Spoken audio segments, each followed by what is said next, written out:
Hey, it's Brett. This is Brett and some books. Today we are resuming our uh, travels through the Chronicles of Narnia by C.S. Lewis, beginning the Voyage of the Dawn Treader. And I'm very grateful to be reading a book in hard copy again. The last book that I read, Prince Caspian, came off a phone, and the cat would walk across my lap and I would be put 3 chapters into the past. So, big fan of hard copy. This is chapter 1, called The Picture in the Bedroom. There was once a boy called Eustace Clarence Scrubb, and he almost deserved it.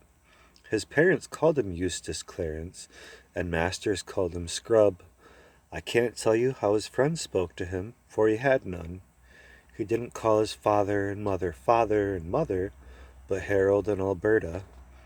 They were very up to date and advanced people. They were vegetarians, non smokers, and teetotalers, and wore a special kind of underclothes. In their house there was very little furniture, and very few clothes on the beds, and the windows were always open. Eustace Clarence liked animals, especially beetles, if they were dead and pinned on a card. He liked books if they were books of information and had pictures of grain elevators or of fat foreign children doing exercises in model schools. Eustace Clarence disliked his cousins, the four Pevensies, Peter, Susan, Edmund, and Lucy, but he was quite glad when he heard that Edmund and Lucy were coming to stay, for deep down inside of him he liked bossing and bullying. And though he was a puny little person who couldn't have stood up even to Lucy, let alone Edmund, in a fight, he knew that there were dozens of ways to give people a bad time if you were in your own home and they are only visitors. Here is illustration. We're back to having illustrations now. Edmund and Lucy did not want at all to come to stay with Uncle Harold and Aunt Alberta. But it really couldn't be helped. Father had got a job lecturing in America for 16 weeks that summer, and Mother was going to go with him because she hadn't had a real holiday for 10 years. Peter was working very hard for an exam, and he was to spend the holidays being coached by old Professor Kirk, in whose house these 4 children had wonderful adventures long ago in the war years. If he had still been in that house, he would have had them all to stay. But he had somehow become poor since the old days, and was living in a small cottage with only 1 bedroom to spare. It would have cost too much money to take the other 3 all to America, and Susan had gone. Grown-ups thought her the pretty one of the family, and she was no good at schoolwork, though otherwise very old for her age. And Mother said she would get far more out of a trip to America than the youngsters. Edmund and Lucy tried not to grudge Susan her luck, but it was dreadful having to spend the summer holidays at their aunt's. "But it's far worse for me," said Edmund, "because you'll at least have a room of your own, and I shall have to share a room with that record stinker Eustace." The story begins on an afternoon when Edmund and Lucy were stealing a few precious moments alone together. And of course, they were talking about Narnia, which was the name of their own private and secret country. Most of us, I suppose, have a secret country, but for most of us it is only an imaginary country. Edmund and Lucy were luckier than the other people in that respect. Their secret country was real. They had already visited it twice, not in a game or in a dream, but in reality. They had got there, of course, by magic, which is the only way of getting to Narnia, and a promise, or very nearly a promise, had been made them in Narnia itself that they would some day get back. You may imagine that they talked about it a good deal when they got the chance. They were in Lucy's room, sitting on the edge of her bed and looking at a picture on the opposite wall. It was the only picture in the whole house that they liked. Aunt Alberta didn't like it at all. That was why it was put away in a little back room upstairs. But she couldn't get rid of it because it had been a wedding present from someone she did not want to offend. It was a picture of a ship sailing straight toward you. Her prow was gilded and shaped like the head of a dragon with a wide open mouth. She had only one mast and one large square sail, which was a rich purple. The sides of the ship, what you could see of them, where the gilded wings of the dragon ended, were green. She had just run up to the top of one glorious blue wave, and the nearer slope of that wave came down toward you, with streaks and bubbles on it. She was obviously running fast before a gay wind, listing over a little on her port side. By the way, if you are going to read this story at all, and if you don't know already, you had better get it into your head that the left of a ship when you are looking ahead is port and the right is starboard. All the sunlight fell on her from that side, and the water on that side was full of greens and purples. On the other it was darker blue and the shadow of the ship. The question is, said Edmund, whether it doesn't make things worse looking at a Narnian ship when you can't get there. Even looking is better than nothing, said Lucy, and she is such a very Narnian ship. Still playing your old game, said Eustace Clarence, who had been listening outside the door and now came grinning into the room. Last year, when he'd been staying with the Pevensies, he had managed to hear them all talking of Narnia, and he loved teasing them about it. He thought, of course, that they were making it all up, and as he was far too stupid to make anything up himself, he did not approve of that. You're not wanted here, said Edmund curtly. I'm trying to think of a limerick, said Eustace. Something like this. Some kid who played games about Narnia gradually got balmier and balmier. Well, Narnia and balmier don't rhyme to begin with, said Lucy. It's an assonance, said Eustace. Don't ask him what an assy thingummy is, said Eustace. He's only longing to be asked. Say nothing, and perhaps he'll go away. Most boys, on meeting a reception like this, would either have cleared out or flared up. Eustace did neither. He just hung about grinning, and presently began to talk again. Do you like that picture? He asked. For heaven's sake, don't let him get started about art and all that, said Edmund hurriedly. But Lucy, who was very truthful, had already said, Yes, I do. I like it very much. It's a rotten picture, said Eustace. You won't see it if you step outside, said Edmund. Why do you like it? Said Eustace to Lucy. Well, for one thing, I like it because the ship looks as if it was really moving, and the water looks as if it was really wet, and the waves look as if they were really going up and down. Of course, Eustace knew lots of answers to this, but he knew he didn't say anything. The reason was that at that very moment he looked at the waves and saw that they did look very much indeed as if they were going up and down. He had only once been in a ship, and then only as far as the Isle of Wight, and it had been horribly seasick. The look of the waves in the picture made him feel sick again. He turned rather green and tried another look. Then all three children were staring with open mouths. What they were seeing may be hard to believe when you read it in print, but it was almost as hard to believe when you saw it happening. The things in the picture were moving. It didn't look at all like a cinema either. The colors were too real and clean and out of doors for that. Down went the prow of the ship into the wave, and up went a great shock of spray. And then up went the wave behind her, and her stern and her deck became visible for the first time, then disappeared as the next wave came up to meet her, and her bows went up again. At the same moment an exercise book, which had been lying beside Edmund on the bed, flapped, rose and sailed through the air to the wall behind him, and Lucy felt all her hair whipping round her face as it does on a windy day. And this was a windy day, but the wind was blowing out of the picture toward them. And suddenly, with the wind, came the noises, the swishing of waves and the slap of water against the ship's sides, and the creaking and the overall high, steady roar of air and water. But it was the smell, the wild, briny smell, which really convinced Lucy that she was not dreaming.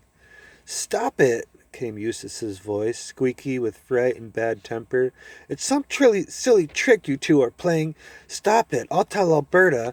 Ow!" The other two were much more accustomed to adventures, but just exactly as Eustace Clarence said "ow," they both said "ow" too. The reason was that a great cold salt splash had broken right out of the frame, and they were breathless from the smack of it, besides being wet through. "I'll smash the rotten thing!" cried Eustace, and then several things happened at the same time. Eustace rushed toward the picture. Edmund, who knew something about magic, sprang after him, warning him to look out and not to be a fool, and Lucy grabbed at him from the other side and was dragged forward, and by this time either they had grown much smaller or the picture had grown bigger. Eustace jumped to try and pull it off the wall, and found himself standing on the frame. In front of him was not glass, but a real sea, and the wind and waves rushing up to the frame as they might to a rock. He lost his head and clutched at the other two who had jumped up beside him. There was a second of struggling and shouting. Just as they thought they had got their balance, a great blue roller surged up around them, swept them off their feet, and drew them down into the sea. Eustace's despairing cry suddenly ended as the water got into his mouth. Lucy thanked her stars that she had worked hard at her swimming last summer term. It is true that she would have got on much better. Here is the illustration. That is the Dawn Treader and the children being swept into the ocean. She would have gotten on much better if she had used a slower stroke, and also that the water felt a great deal colder than it had looked while it was only a picture. Still, she kept her head and kicked her shoes off, as everyone ought to do who falls into deep water in their clothes. She even kept her mouth shut and her eyes open. They were still quite near the ship, and she saw its green side towering high above them, and people looking at her from the deck. Then, as one might have expected, Eustace clutched at her in a panic, and down they both went. When they came up again, she saw a white figure diving off the ship's side. Edmund was close behind her now, treading water, and had caught the arms of the howling Eustace. Then someone else, whose face was vaguely familiar, slipped an arm under her from the other side. There was a lot of shouting going on from the ship, heads crowding together above the bulwarks, ropes being thrown. Edmund and the stranger were fastening ropes around her. After that followed what seemed a very long delay, during which her face got blue and her teeth began chattering.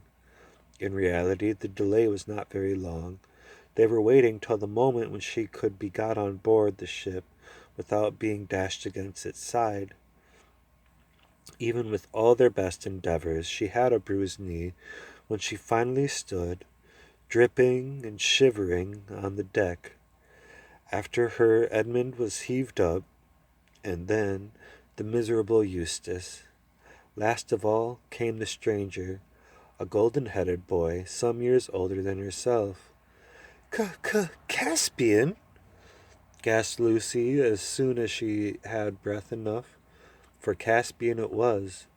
Caspian, the boy king of Narnia, whom they had helped set on the throne during their last visit. Immediately Edmund recognized him too, and all three shook hands and clapped one another on the back with great delight. "But who is your friend?" said Caspian, almost at once, turning to Eustace with his cheerful smile. But Eustace was crying much harder than any boy of his age has a right to cry when nothing worse than a wedding has happened to him, and would only yell out, "Let me go! Let me go back! I don't like it!" Here is the illustration. "Let you go," said Caspian. "But where?" Eustace rushed up the ship's side as if he were expected to see the picture frame hanging above the sea, and perhaps a glimpse of Lucy's bedroom. What he saw was blue waves flecked with foam, and a paler blue sky, both spreading without a break to the horizon. Perhaps we can hardly blame him if his heart sank. He was promptly sick. "Hey, Ranulph," said Caspian to one of the sailors, "bring spiced wine for their majesties. You'll need something to warm you after that dip." He called Edmund and Lucy their majesties because they were, and Peter and Susan had all been kings and queens of Narnia long before his time. Narnian time flows differently than ours. If you spent 100 years in Narnia, you would only still come back to our world at the very same hour of the very same day on which you left. And then, if you went back to Narnia after spending a week here, you might find 1,000 Narnian years had passed, or only a day, or no time at all. You never know till you get there. Consequently, when the Pevensey children had returned to Narnia the last time for their second visit, it was, for the Narnians, as if King Arthur came back to Britain, as some people say he will, and I say the sooner the better. Ranulph returned with the spiced wine, steaming in a flagon, and 4 silver cups. It was just what one wanted, and as Lucy and Edmund sipped it, they could feel the warmth going right down to their toes. But Eustace made faces and sputtered and spat it out, and was sick again, and began to cry again, and asked if they hadn't any Plumptree's vitaminized nerve food, and could it be made with distilled water, and anyway he insisted on being put ashore at the next station. "This is a merry shipmate you've brought us, brother," said Caspian to Edmund with a chuckle, but before he could say anything more, Eustace burst out again. "Ugh, ugh! What on earth's that? Take it away, the horrid thing!" He really had some excuse this time for feeling a little surprised. Something very curious indeed had come out of the captain in the poop and was slowly approaching them. You might call it, and indeed it was, a mouse, but then it was a mouse on its hind legs and stood about 2 feet high. A thin band of gold passed round its head, under one ear and over the other, and in this was stuck a long crimson feather. As the mouse's fur was very dark, almost black, the effect was bold and striking. Its left paw rested on the hilt of a sword, very nearly as long as its tail. Its balance, as it paced gravely along the swaying deck, was perfect, and its manners courtly. Lucy and Edmund recognized it at once. Reepicheep, the most valiant of all the talking beasts of Narnia, and the chief mouse. It had won an undying glory in the second battle of Beruna. Lucy longed, as she had always done, to take Reepicheep up in her arms and cuddle him. There's Reepicheep. But this, as she well knew, was a pleasure she could never have. It would have offended him deeply. Instead, she went down on one knee to talk to him. Reepicheep put forward his left leg, drew back his right, bowed, kissed her hand, straightened himself, twirled his whiskers, and said in his shrill, piping voice, "My dear humble duty to your majesty, and to King Edmund, too." He bowed again. "Nothing except your majesty's presence was lacking to this glorious venture." "Oh, take it away," wailed Eustace. "I hate mice, and I never could bear performing animals. They're silly and vulgar, and sentimental. Am I to understand, said Reepicheep to Lucy after a long stare at Eustace, that this singularly discourteous person is under your Majesty's protection? Because if not, at that moment, Lucy and Edmund both sneezed. What a fool I am to keep you all standing here in your wet things, said Caspian. Come on below and let's get changed. I'll give you my cabin, of course, Lucy, but I'm afraid we have no women's clothes on board. You'll have to make do with some of mine. Lead the way, Reepicheep, like a good fellow. To the convenience of a lady, said Reepicheep. Even a question of honor must give way, at least for the moment. And here he looked very hard at Eustace. But Caspian hustled them on, and in a few minutes Lucy found herself passing through the door into the stern cabin. She fell in love with it at once. The 3 square windows that looked out on the blue, swirling water astern, the low, cushioned benches round 3 sides of the table, the swinging silver lamp overhead, dwarf's work she knew at once by its exquisite delicacy, and the flat gold image of Aslan the lion on the forward wall above the door.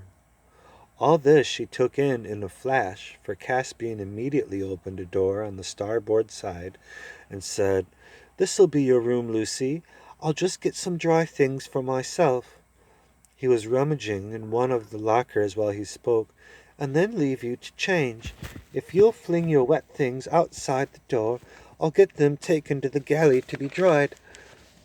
Lucy found herself as much at home as if she had been in Caspian's cabin for weeks, and the motion of the ship did not worry her, for in the old days, when she had been a queen in Narnia, she had done a good deal of voyaging. The cabin was very tiny, but bright with painted panels, all birds and beasts and crimson dragons and vines, spotlessly clean. Caspian's clothes were too big for her, but she could manage. His shoes, sandals, and sea boots were hopelessly big, but she did not mind going barefoot on this board ship. When she had finished dressing, she looked out of her window at the water rushing past and took a long, deep breath. She felt quite sure they were in for a lovely time. This is the final illustration of this chapter.